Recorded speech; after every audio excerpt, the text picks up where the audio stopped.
अस्सलाम एवरीवन, उम्मीद है कि आप सब लोग खैरियत से होंगे। सर, आज की क्लास में हम एक कॉम्प्रिहेंसिव सवाल कर लेते हैं जिसपे मैंने कोशिश की है कि मैं गवर्नमेंट ग्रांट रिलेटेड कॉन्सेप्ट को टेस्ट करूं और इन्वेस्टमेंट प्रॉपर्टी हल्का फुल्का टेस्ट करूं और आपकी हल्की फुल्की रिपोर्टिंग टेस्ट करूं। इस सवाल की थीम ये है कि इसमें आपको एसेट, लायबिलिटी और प्रॉफिट के ड्राफ्ट बैलेंसेस दिए हुए, यानी अभी वो फाइनल नहीं है, और ये आपसे पूछा गया है कि अगर आप ये सारी एडजस्टमेंट्स पार कर लें तो इन सारी एडजस्टमेंट्स को पार करने के बाद आपका प्रॉफिट क्या हो जाएगा, एसेट्स क्या हो जाएंगे और आपकी लायबिलिटीज क्या हो जाएंगी। इससे आपकी ऑल टुगेदर रिपोर्टिंग भी टेस्ट हो जाएगी। सही जी। तो मेरी आपसे रिक्वेस्ट ये होगी कि प्लीज आप मुझे पॉज करके जो आपकी स्क्रीन पे सवाल आ रहा है इसको रीड करके पहले खुद से सॉल्व करें और फिर इस वीडियो को देखिएगा। मैं इसको रीड कर लेता हूं। रिक्वायरमेंट कहती है कैलकुलेट करें revised balance of asset, liabilities and profit after tax as would appear in the financial statements after incorporation of the above adjustments। यानी यहां पे लिख के देता है पहली एडजस्टमेंट में, और पहली एडजस्टमेंट से पहले ऊपर की इंफॉर्मेशन रीड कर लो। Habibi limited which is engaged in several businesses including rental of buildings has the following balances appearing in the financial statements on 31 December 2023। यानी ये बैलेंसेस आपको दिए हुए हैं 31 दिसंबर 2023 के। तो यानी आपने 31 दिसंबर 2023 यानी 2023 की अकाउंटिंग करनी है और एजेड पे आपने बैलेंसेस देखने और प्रॉफिट देखना है कि क्या आएगा फॉर द ईयर का। पहली एडजस्टमेंट रीड कर रहा हूं। एचएल ने ग्रांट रिसीव किए 100 मिलियन की एक प्लांट परचेस करने के लिए, वो भी फेब 2022 में। यानी ये बात कब की हो रही है सर? ये बात हो रही है आपकी ऑल टुगेदर पिछले साल की, क्योंकि आप अभी मौजूद हैं कहां पर सर? ऑल टुगेदर अपने 2023 में। आगे अच्छा, अब ये जो मिला है आपको ग्रांट और ये प्लांट परचेस करने के लिए, वो प्लांट भी ऐसे कि भाई जो कि ड्रग बनाएगा, जो कि वेरियस मेडिसिन में यूज होगा। कंडीशन ये लगाई गई है कि भाई जो ग्रांट मिली है आपको, सही है, वो उससे उस पीपी से आप मैन्युफैक्चर करेंगे 6 मिलियन यूनिट्स ऑफ ड्रग अगले 3 सालों में, और अगले 3 सालों में आपने नहीं किया तो यहां पे ये आपकी कंडीशन ब्रीच हो जाएगी। और देखना हमें यह है कि क्या ये रीपेएबल इन फुल है या रीपेएबल प्रोपोर्शनेटली है। बट अगेन ये बात तो तय हो गई है कि ये जो ग्रांट रिसीव हुई है ये रिलेटिंग टू एसेट है, वो भी डेप्रिशिएबल एसेट। आगे, in case of breach of condition grant is repayable proportionately. तो आप ये देखिएगा, the asset was purchased and installed at a cost of rupees 150 million and was operational on 29 Feb 2022 यानी पिछले साल। The useful life of plant was 15 years, depreciated a straight line method जिसकी residual value कुछ भी नहीं है। It was anticipated that the company will sell all goods till November 1, 2024। Anticipate किया गया था उस वक्त कि नवंबर 1, 2024 तक ये सारे गुड्स बना के बेच देगा वो ड्रग्स। तो अगर हम देख लें, गिनती कर लें, तो 2022 से लेके आप देखें 23, 24, 25 यानी 25 तक आपको ये बेचने। ये कह रहा है कि नवंबर 2024 तक ये कार्यक्रम मैं कर लूंगा। तो जब वो कह रहा है कि नवंबर तक ये कार्यक्रम हो जाएगा तो ये एंटिसिपेशन है कि ये कंडीशंस मीट कर लेगा। तो इसने डेफर्ड ग्रांट इनकम को रिकॉर्ड करके इनकम रिकॉर्ड करना शुरू कर दी होगी। कैसे की होगी अभी आप वो करेंगे और फिर हम देखेंगे। इसके बाद HL sold 3 million units to the government by 31 December 2023। यानी 31 दिसंबर 2023 तक ये बेच चुका है। At year end due to increase in demand of other products the management shifted its focus to manufacture other products and anticipated a target for manufacturing the drugs will be achieved till जनवरी 1, 2026। यानी अब वो कह रहा है 2026 तक कहानी जाएगी। तो अगर मैं कहूं कि जब ये मैंने ग्रांट रिसीव की है तो यहां पे मैं अगर ये कहूं, हमने इसको थोड़ा सा चेंज किया तो ये इसलिए नीचे आ गया, हम इसको ऊपर ले जाते हैं। हाँ भाई, तो मैं कह रहा हूं कि ग्रांट रिसीव डेट क्या है सर? वो है आपकी फेब 1, 2022। सही जी, फेब 1, 2022। और आप ये कह रहे हैं कि सर आपका प्लांट जो ऑपरेशनल हुआ है वो कब हुआ है? फेब 29, 2022 पे। तो आपने ऑल टुगेदर कंडीशंस जो मीट करनी है, कंडीशंस जो मीट करनी है वो कहां तक करनी है? 3 सालों में ना। तो आपने कहा फरवरी 2023, फरवरी 2024 और फरवरी 2025, यानी 29 फैब 2025 तक की आपकी कहानी है। अगर इस टेन्योर के अंदर ये मीट हो गया, that is called 3 years span, तो आपकी ग्रांट रीपेबल नहीं है। पर अब अगर मैं यहां पे देखूं कि 31 दिसंबर 2023 पे आके वो कह रहा है कि अब ये कंडीशन मीट होगी जनवरी 1 2026 में, तो क्या मैं कह सकता हूं कि ये अब 3 ईयर स्पैन नहीं रहा, ये अब 3 ईयर स्पैन नहीं रहा। तो सर जब ये 3 ईयर स्पैन नहीं रहा तो हम इस पे काटी लगा देते हैं, तो अब ये हो गई है कंडीशंस ब्रीच, एंटिसिपेटेड ब्रीच। तो जब सर एंटिसिपेटेड ब्रीच हो चुका है तो क्या मैं इसको अपने पास रखूं या रिवर्स कर दूं? सर रिवर्स कर दूंगा, रिवर्स कर दूंगा। तो अब आए देखते हैं कि हमें करना क्या है इसके अंदर ऑल टुगेदर। तो ये क्योंकि ऐसी बात है आपने ये वापस करनी पड़ेगी, तो प्लीज यहाँ पे फोकस होके देखिएगा। इधर मैंने ये कहा कि सर अगर मैं देखूं तो मेरे पास जब ग्रांट रिसीव हुई होगी 29 फैब, मैं यहाँ पे एंट्रीज के लिए थोड़ा सा हिसाब किताब सेट कर लूं। हाँ जी, तो हमने कहा फेब 1 2022,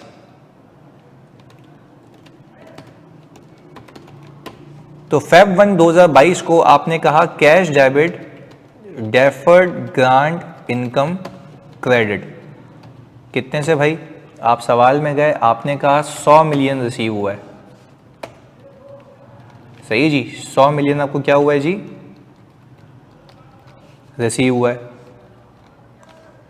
हमने कहा हमने एक ये एंट्री बना ली, सही है जी। फिर आपने फेब 29 2022 पे कैश क्रेडिट किया होगा और पीपी डेबिट किया होगा, ये हो चुका होगा। हाँ, keep this in your mind, ये हो चुका होगा। कितने का पीपी परचेज किया भाई आपने? आपने पीपी परचेज किया है यहाँ पे 150 मिलियन का, सही जी। आगे देखते हैं, ये कहानी हो चुकी है लास्ट ईयर। अब आगे क्या कह रहा है कि भाई HL records the grant using the fair value method, no entry has been made in this regard in current period, यानी इस साल कोई एंट्री नहीं बनी है, मतलब लास्ट ईयर की एंट्रीज बन चुकी हैं। देखो ऊपर लिखा हुआ भी है कि it is anticipated target for manufacturing the drugs will be achieve till January 1 2026, यानी यहाँ पे कंडीशन ब्रीच होने की इंडिकेशंस आ चुकी हैं। फिर रिपीट कर रहा हूँ, चलिए जी।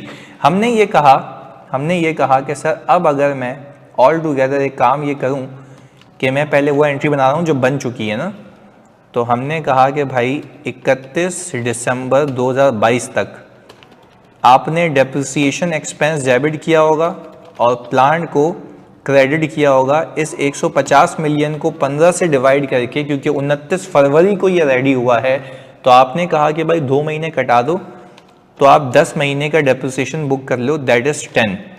सही है जी। मैं यहाँ पे इसकी वर्किंग भी कर लेता हूँ, 150 डिवाइडेड बाय 15 इंटू 10 ओवर 12, यही होना चाहिए। अच्छा, ये हमने यहाँ पे 12 ओवर 12 कर दिया, अच्छा हुआ देख लिया, वरना सारा हिसाब किताब आउट हो जाता है। अच्छा, आप क्योंकि आप डेफिल मेथड के ऊपर हैं, तो आपने फेयर वैल्यू मेथड के अंदर डेफर्ड ग्रांट इनकम को डेबिट किया होगा और ग्रांट इनकम को क्रेडिट किया होगा, ऐसा ही है। तो आपने कहा वो कितने से किया होगा भाई? जैसे जैसे आपके एसेट के पैटर्न है लाइफ का, तो आपने इसको 15 से डिवाइड किया, सही है जी, इनटू आपने 10 किया और डिवाइड बाय 12 किया, तो ये 6 आ गया। इसको हम एप्रोप्रिएटली लेके चलते हैं, सही जी, ताकि पॉइंट्स में भी आपके आंसर सही हैं। ये हिसाब किताब हो चुका होगा आपका लास्ट ईयर तक। तो अब मैं ये कह सकता हूं ओपनिंग डीजीआई मेरे पास कितनी मौजूद है? ओपनिंग डीजीआई मेरे पास इतनी मौजूद है, सही है जी, आफ्टर ट्रांसफर।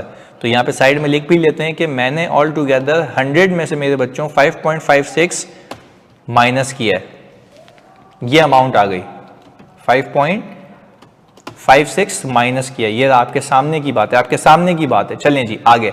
अब हमने कहा करंट ईयर में क्या कारस्तानी हुई कि करंट ईयर में तो कोई एंट्री नहीं बनी है, तो सर करंट ईयर में कोई एंट्री नहीं बनी है तो बना लें। आपने कहा कि सर पहले तो ये एंट्री बनाया भाई 31 दिसंबर 2023 पे डेप्रिसिएशन तो बुक होगा ना, इन एनी केस बुक होगा मेरे बच्चों, इन एनी केस बुक होगा। आपने कहा कि भाई अगर डेप्रिसिएशन बुक होगा तो आपने इसको डिवाइड कर दिया 15 से। सर 15 से भाई 15 ईयर्स स्ट्रेट लाइन के ऊपर सीधा सीधा आ गया। अच्छा अब मैंने ऑल टुगेदर क्योंकि कोई एंट्री नहीं बनाई है तो to keep it very easy मैं क्या करूंगा 31 दिसंबर 2023 है, ये भी 23 है, मैं साल के आखिर तक कर रहा हूं बेसिकली, यानी मैं ये भी कर सकता था पहले डीजीआई बुक करूं फिर रिवर्स करूं, मैं ऑल टुगेदर बुक ही नहीं करता। प्रोपोर्शनेटली मुझे क्या करनी है, पे करने है वापस, ऐसा ही है ना। तो अब मुझे आप एक बात बताओ, प्रोपोर्शनेटली का मतलब यह है मेरे बच्चों कि जो हो गया वो हो गया। प्रोपोर्शनेटली का मतलब क्या है कि जो हो गया, वो मेरी इनकम का पार्ट बन चुका है। अब मैं ये नहीं कह रहा कि भाई मुझे हाफ पे करना है, कुछ पे करना है, मैं कह रहा हूं मैं जितना टाइम गुजर चुका है वो हो चुका, सही ना। अदरवाइज तो फिर वो पूरा चार्ट बनाते हैं ना हम कि भाई इतने पैसे होते तो कितना आज तक होता, तो रिवर्सल करके वो अमाउंट आती। अब मैं सिंपल ये कहूंगा कि भाई मेरे पास जो डेफर्ड ग्रांट इनकम पड़ी हुई है, सही है जी, उसको मैं डेफर्ड में रहने दूंगा, मैं इनकम नहीं बुक करूंगा। यानी ये वाली entry, no entry for recognition in income, सही जी। हमने क्या कहा sir, no entry for recognition in income, कोई एंट्री नहीं बनेगी, कोई जरूरत नहीं है आपको एंट्री बनाने की। क्यों? क्योंकि आप कहेंगे कि भाई अब बकाया पैसे तो वापस होंगे, तो सर क्या मैं अभी इसको रिवर्स नहीं करूं? भाई ऑलरेडी डीजीआई पड़ी हुई है ना, आपने इनकम तो रिकॉर्ड ही नहीं की है। इनकम का रिवर्सल तो तब होता है जब आप भाई ये कहेंगे कि आपको प्रोपोर्शनेटली माइनस करने हैं और वो भी कुछ पैसे देने हैं, यानी half of the grant minus हो जाएगी, तो फिर वो शेड्यूल बनता है। इसके अंदर प्रोपोर्शनेटली करना है तो आपको इसमें कुछ करने की नीड ही नहीं थी। बात क्लियर है? तो सर इसका इंपैक्ट हम एसेट और लायबिलिटीज पे देखेंगे, पर बकाया एडजस्टमेंट्स करने के बाद। यानी सर हमने क्या किया, हमने सिर्फ ये डेप्रिसिएशन एक्सपेंस की एंट्री बनाई, प्लांट को क्रेडिट कर दिया, दैट्स इट। इसके आगे हमें कुछ भी नहीं करना। अगेन क्यों नहीं करना? क्योंकि देखो जो इनकम हो गई वो हो गई, मुझे प्रोपोर्शनेटली माइनस करना है। बात क्लियर है? तो पता है इससे होगा क्या? इससे होगा ये कि आपका profit will reduce by ₹10 million and asset will reduce by ₹10 million. That's it. इसके अलावा कुछ भी नहीं होगा। तो आपकी टोटल लायबिलिटीज के अंदर ये जो डीजीआई है इसको रहने दें इसको। अच्छा सर अभी क्यों रहने दिया है? गवर्नमेंट को जाके दे के नहीं आ रहे भाई, अभी तो आपको शक है ना, इसलिए आपने इनकम नहीं बुक की। गवर्नमेंट को जाके दे के नहीं आऊंगा, 3 साल बाद मांगेगा वो मुझसे पैसे। बात क्लियर? अभी तो ब्रीच नहीं करना, तीसरे साल के आखिर में आके आपको बोलेगा ना ला भाई पैसे दे मेरे, तुमने ड्रग्स नहीं बनाया। तो इसलिए मैंने डेफर्ड में रखा हुआ है, क्योंकि मुझे पता है प्रूडेंस कॉन्सेप्ट के हिसाब से मुझे इनकम बुक करनी ही नहीं चाहिए। बात क्लियर? ये फजूल होगा कि मैं आज जाके इसको पैसे देके आ जाऊं। हालात वाकयात आप तीसरे साल पे जाके देखिएगा, सही है जी। तो डीजीआई रखिएगा। खैर ये हो गई पहली एडजस्टमेंट, हमने कहा ये हमारी हो गई एडजस्टमेंट नंबर 1। दूसरी पे आ जाए। In January 2023, government allotted a industrial plot to HL at a prime location subject to the condition that HL will establish a factory. HL क्या करेगा? फैक्ट्री को establish करेगा, ऐसा ही है। अच्छा भाई in January 2023, अच्छा भाई ये हो गया, HL establish करेगा। HL constructed the factory building at a cost of ₹80 million. HL ने फैक्ट्री बिल्डिंग कंस्ट्रक्ट की है at a cost of ₹80 million, which was available for use on October 1, 2023. अच्छा भाई अब वो कह रहा है कि भाई बिल्डिंग तो बना ली, पर अक्टूबर 1, 2023 पे वो जो है अवेलेबल फॉर यूज हो गई थी। Due to delay in recruitment of की factory employees the production activities will commence on 15 March. यानी वो कह रहा है कि भाई क्योंकि मेरे पास प्रोडक्शन के लिए एम्प्लॉइज नहीं थे तो मैंने फैक्ट्री को ऑपरेशनल नहीं किया, इसलिए वो फैक्ट्री बिल्डिंग तो बन चुकी है बट वो ऑपरेशनल नहीं है। अब आप देखिएगा क्या करना है आगे। The accountant has not recorded the land as it was given free of cost. यानी वो कह रहा है कि भाई जो लैंड आपको गवर्नमेंट ने दी है वो आपने फ्री ऑफ कॉस्ट में लिए, तो अकाउंटेंट भाई साहब ने इसकी कोई एंट्री नहीं बनाई।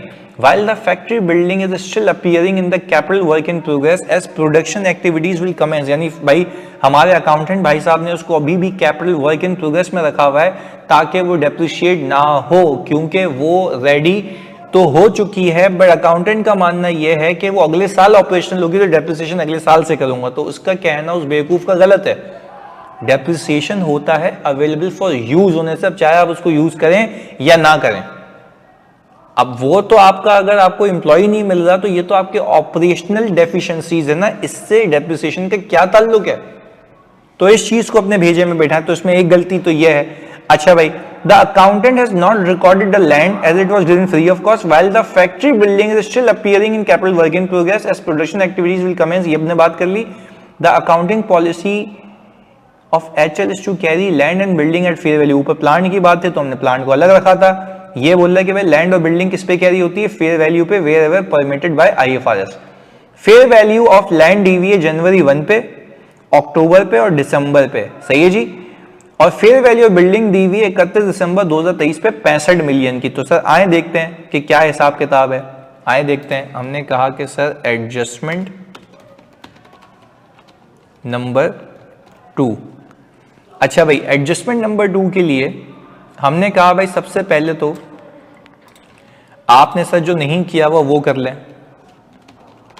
जनवरी 1 2023 पे एक एंट्री बननी चाहिए थी, land debit DJI credit. Sir क्योंकि अगर आपको लैंड यानी कैपिटल एसिड ही मिल गया है, फ्री ऑफ कॉस्ट मिला है, तो वो उस दिन की फेयर वैल्यू पे रिकॉग्नाइज होता है। ये शर्त है आपकी गवर्नमेंट ग्रांट की IAS 20 की। पर सर वो कभी भी डायरेक्टली इनकम में नहीं जाएगा, कभी भी डायरेक्टली इक्विटी में नहीं जाएगा। There should be some secondary condition and that is construction of a factory building. Factory building बन चुकी है, आपके सामने की बात है। चलें जी, हमने कहा कि भाई लैंड और डीजीआई आ गया और कितने की लैंड हमें मिली है। सर वो लैंड की वैल्यू जो है जनवरी 1 पे 100 मिलियन थी, तो DJI should be recorded by fair value, fair value पे रिकॉर्ड होगी, सही है जी। तो ये तो पहले गलत बात थी कि लैंड ही रिकॉर्ड नहीं की थी, वरना जिस पे फैक्ट्री बनी हुई हवा में खड़ी हुई कोई तो वैल्यू होगी ना, तो वो फेयर वैल्यू उस दिन की जिस दिन आपको ग्रांट रिसीव हुई है। हमने कहा कि सर अब हमने ये देखा कि हमारे पास ये जो फैक्ट्री है, बिल्डिंग है, ये ऑपरेशनल कब हुई है, अवेलेबल फॉर यूज। सर अक्टूबर 1 2023। अच्छा आप देखें ये फैक्ट्री बिल्डिंग जो है ना, ये फैक्ट्री बिल्डिंग, इसमें दो चीजें, ये तो रिकॉर्डेड थी ही नहीं, ये तो रिकॉर्डेड थी ही नहीं, ये बात तो पत्थर पे लकीर है, सही है। इंक्रीज इन एसेट्स हो जाएगा इसकी वजह से, तो जरा ख्याल रखना है इस बात पे। और इंक्रीज इन लायबिलिटीज हो जाएगा इस वजह से, ये बात यहां तक समझें। और जो फैक्ट्री बिल्डिंग है वो भाई बाखुदा ऊपर रिकॉर्ड हुई हुई है, वो ऊपर रिकॉर्ड हुई हुई है, सिर्फ CWIP में पड़ी हुई है, CWIP में पड़ी हुई है। तो मैंने कहा CWIP को खत्म किया और बिल्डिंग को डेबिट किया कितने से भाई, 80 मिलियन से। अच्छा यहां पे कहा मैंने इंक्रीज इन एसेट्स और डिक्रीज इन एसेट, क्योंकि टोटलिटी पे बात हो रही है ना, तो इसका कोई इंपैक्ट नहीं है एसेट्स पे। एक एसेट कम हुआ, दूसरा एसेट इंक्रीज हो गया। अब मैं आ गया सर 31 दिसंबर 2023 पे, सही है जी। 31 दिसंबर 2023 पे मैंने कहा कि सर डेप्रिसिएशन एक्सपेंस डेबिट और बिल्डिंग क्रेडिट ये होनी चाहिए थी, जो कि हुई भी नहीं है। अब हमने कहा कि भाई यहां पे हमारे पास altogether still appearing in capital work in progress, सही है जी, ओके। अब हमने कहा कि सर हम यहाँ पे इसकी लाइव डाल देते हैं, जो कि मैंने यहाँ पे नहीं डाली हुई है। हम इसकी लाइव डाल देते हैं जो कि हमने यहाँ पे नहीं डाली हुई है, सही है जी। इसकी लाइव डाल देते हैं। Estimated useful life of building is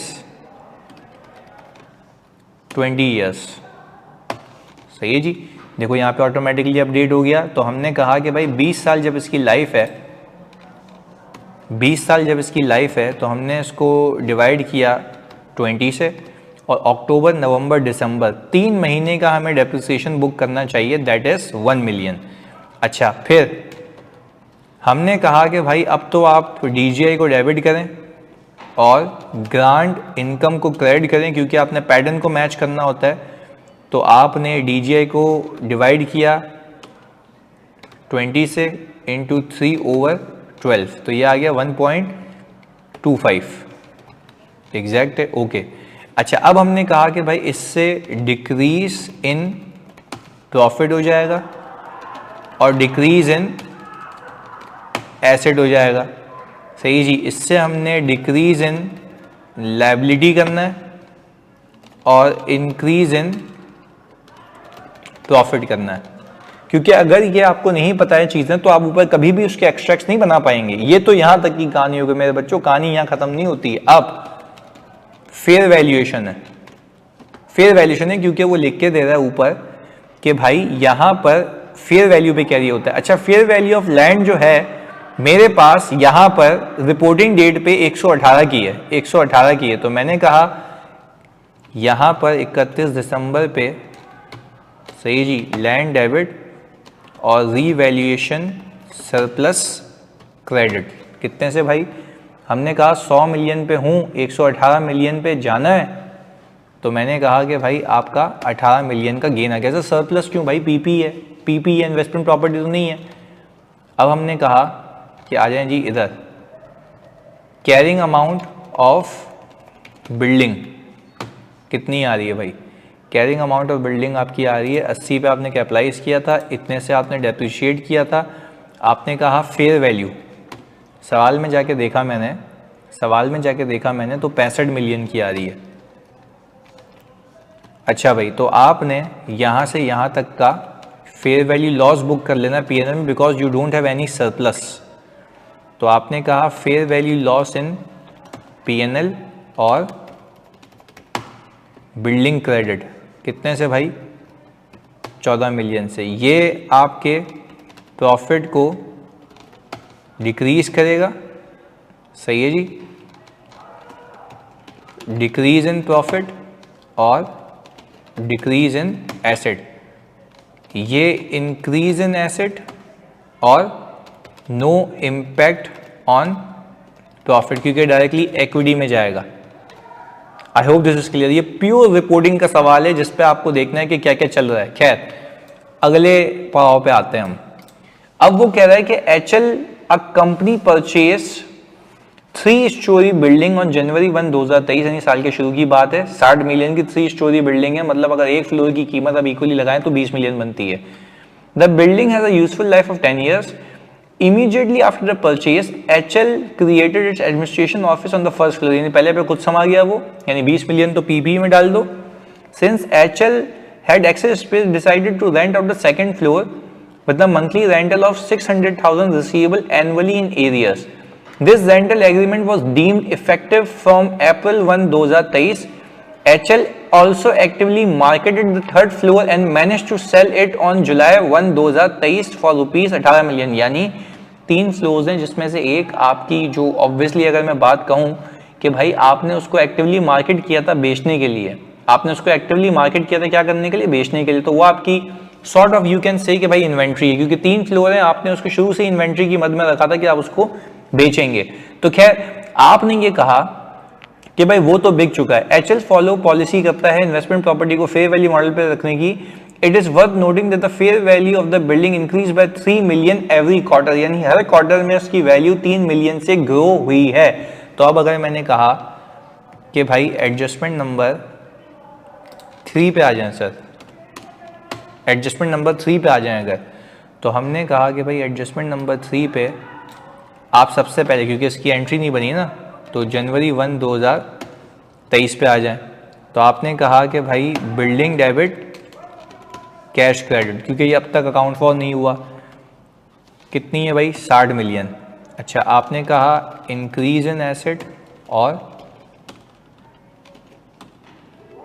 decrease in asset, एक एसेट कम हुआ दूसरा एसेट इंक्रीज हो गया, no impact on assets on overall basis, सही है जी। अच्छा, फिर आपने कहा कि भाई इस बिल्डिंग के 2 हिस्से हैं, तीनों हिस्से कर लो ना एक साथ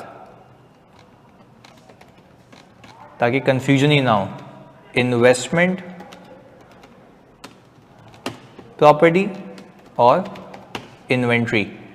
अच्छा, 60 ये हो गया, सही है जी। 60 में से आपने कहा कि भाई 20, 20 और 20, ये हो गया इसका सम। तो हमने कहा इंक्रीज इन एसेट और डिक्रीज इन एसेट, तो नो इम्पैक्ट अब तक, क्योंकि रिसोर्सेज पे कोई फर्क नहीं आया ना, एक जेब से गया दूसरे एसेट्स आ गए। अच्छा, अब हमने कहा कि भाई अब आप आ जाएं दिसंबर 31 से पहले लाइन से चलें, डेट से चलें। आपने कहा कि भाई एडमिनिस्ट्रेशन ऑफिस करा दिया आपने, decided to rent it out the second floor with a monthly rental, और जाहिर सी बात है जब तक वो रेंट पे देने की नीयत भी थी, जब तक रेंट पे देने की नीयत भी थी तब भी वो इन्वेस्टमेंट प्रॉपर्टी ही है, तब भी वो इन्वेस्टमेंट प्रॉपर्टी है, और आपने शॉर्ट टर्म सेल के लिए रखा हुआ है तो वो फिर आपकी इन्वेंट्री है। अच्छा भाई, आपने कहा मंथली रेंटल ये आएगा, और अगर रेंटल डीम इफेक्टिव यानी अप्रैल 1 से, तो अगर मैं कहूँ कि आप आ जाएं 31 दिसंबर 2023 पे, हम उस पर भी आते हैं बकाया चीज़ों पे। तो सबसे पहले आप डेप्रिसिएशन एक्सपेंस बुक करें और बिल्डिंग को क्रेडिट कर दें 20 million divided by 10 into 12/12, 20 million divided by 10 into 12/12, क्योंकि साल के शुरू से ही मौजूद है। ये हो गया डिक्रीज इन प्रॉफिट और डिक्रीज इन एसेट, इसको पूरा लिख लेते हैं भाई, सही है जी।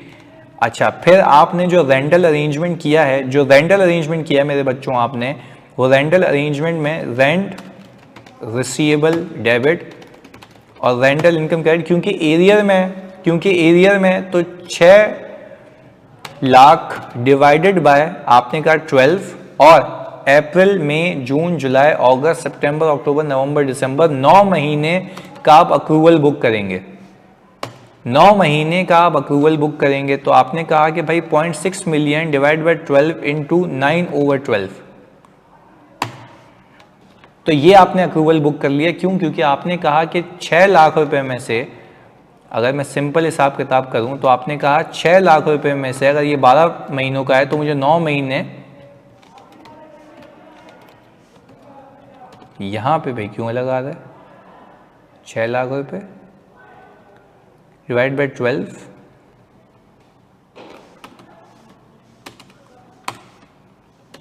इंटू 9, ये सही है, अच्छा हुआ देख लिया।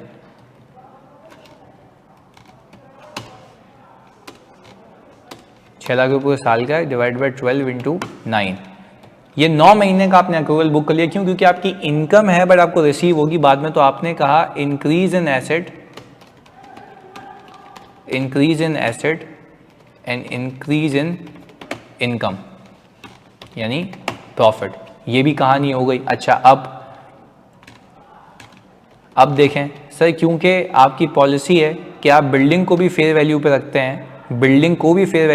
हैं, तो आपकी बिल्डिंग क्वार्टर में 4 क्वार्टर होते हैं, तो आपकी बिल्डिंग अगर 20 मिलियन पे थी पीपी वाली बिल्डिंग, तो अगर मैं 20 को मल्टीप्लाई कर लूँ सर कितने से,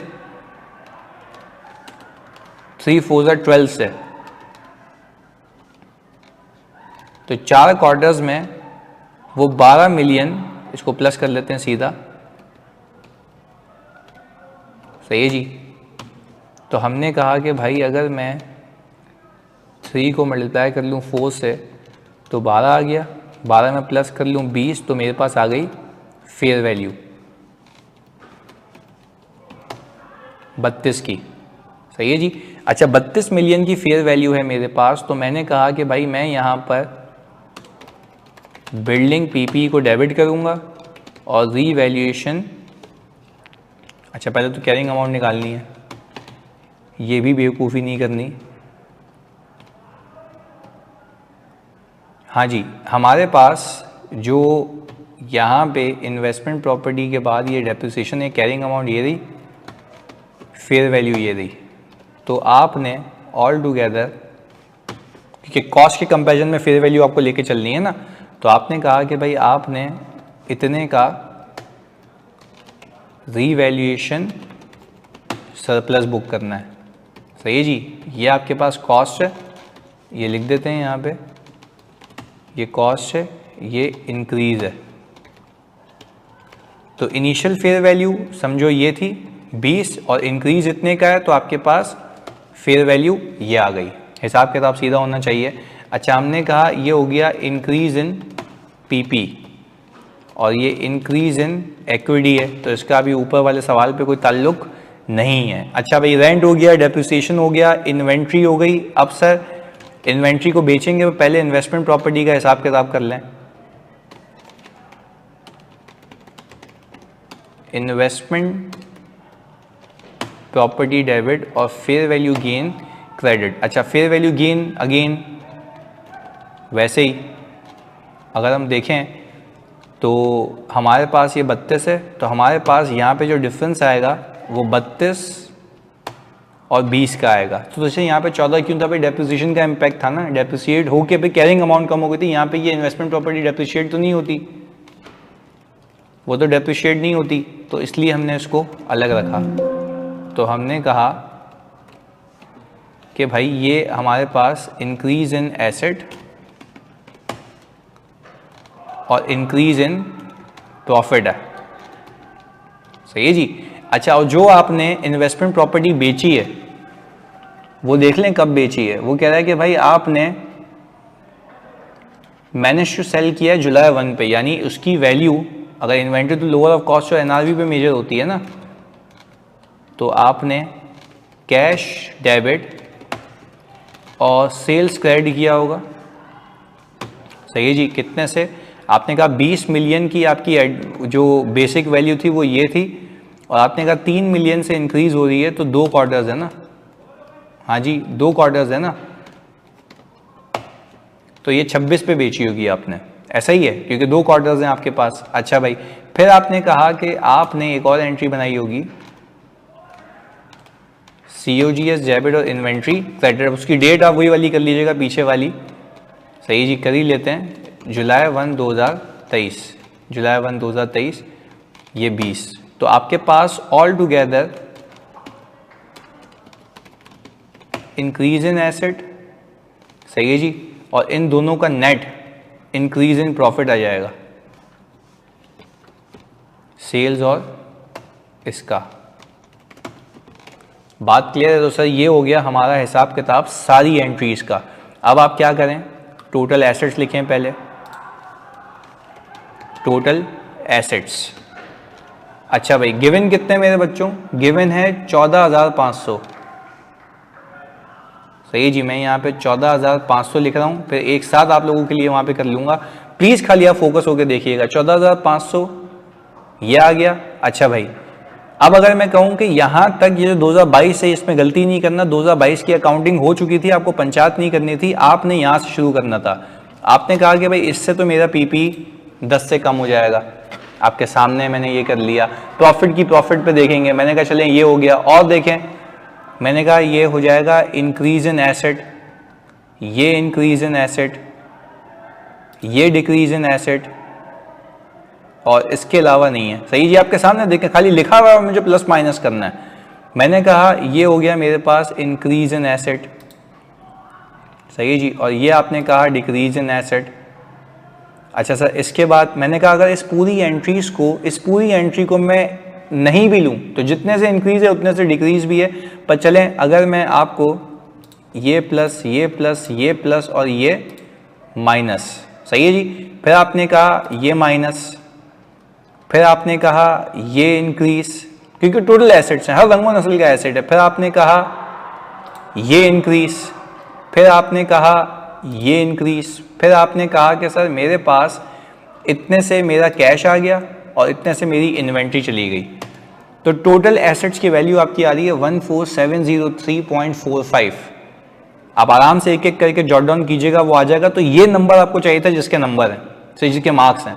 मैंने कहा सर टोटल लायबिलिटीज़ की बात कर लेते हैं। अच्छा, टोटल लायबिलिटीज़ आपकी जो हैं वो आ रही हैं कितनी, 7,500 की, 7,500 की। अच्छा, मैंने कहा 7,500 की अगर लायबिलिटी आ रही है आपकी, तो मैंने कहा कि सर इस पूरी एंट्री के अंदर, पहली एंट्री के अंदर आपको लायबिलिटी नहीं दिखती। आपने कहा सर DGI यहाँ पे ऐड कर लें, बिल्कुल ऐड कर लें। दूसरी वाली में आपको नहीं दिखता, ऐसा ही है, दूसरी वाली में आपको नहीं दिखता। अच्छा जी, एडजस्टमेंट नंबर 2 में आपने कहा कि सर ये आ गया DGI, और आपने कहा कि सर लायबिलिटी इसमें एक इंक्रीज हुई, इतने से डिक्रीज हुई। फिर आपने कहा सर इन दोनों एंट्रीज में आपको नहीं दिखता, इस पूरी एंट्री में आपको लायबिलिटी नहीं दिखती, नहीं दिखती, सीधा सीधा हिसाब किताब है, ये रहा, सही है। अच्छा अब मैं एसिड के केस में ये देख लूँ, हमने शायद यहाँ पे ये चीज़ मिस की है कि जब ये एसिड इंक्रीज हुआ है तो CWIP डिक्रीज भी हुआ था, तो ये भी आप 80 हटा दें क्योंकि एक एसिड इंक्रीज हुआ दूसरा डिक्रीज हुआ था, तो इसका कोई इम्पैक्ट नहीं है, नलिफाई हो गया था, तो ये सही अमाउंट है, ये सही अमाउंट है, सही है जी। अब आ जाएं प्रॉफिट। हाँ जी मेरे बच्चों, प्रॉफिट हमारे पास आ रहा है 790 और 790 के साथ हम देखते हैं क्योंकि हमारे यहाँ से शुरू हुआ था तो हमारे पास डेप्रिसिएशन एक्सपेंस की वजह से प्रॉफिट कम हो रहा है, सही है जी। हमने कहा इस डेप्रिसिएशन की वजह से प्रॉफिट कम हो रहा है और इस ग्रांट इनकम की वजह से इंक्रीज हो रहा है, इस 14 की वजह से कम हो रहा है, सही है। और हमारे पास इसकी वजह से कम हो रहा है, इसकी वजह से इंक्रीज हो रहा है, और बिल्डिंग जो हमारे पास है इसकी वजह से कुछ भी नहीं हो रहा, इसकी वजह से इंक्रीज हो रहा है, और ये प्रॉफिट आ गया हमारे पास। यूं भी कर सकते हैं, सेल को प्लस करें, COGS को माइनस करें, सेल को प्लस करें, COGS को माइनस करें। तो सर ये रहा आपका ऑल टुगेदर हिसाब किताब, ये है रिवाइज बैलेंसेस। तो आई होप आप इस सवाल से कुछ सीखे होंगे, ऐसे मल्टीपल सवाल कराऊंगा। जज़ाकल्लाह।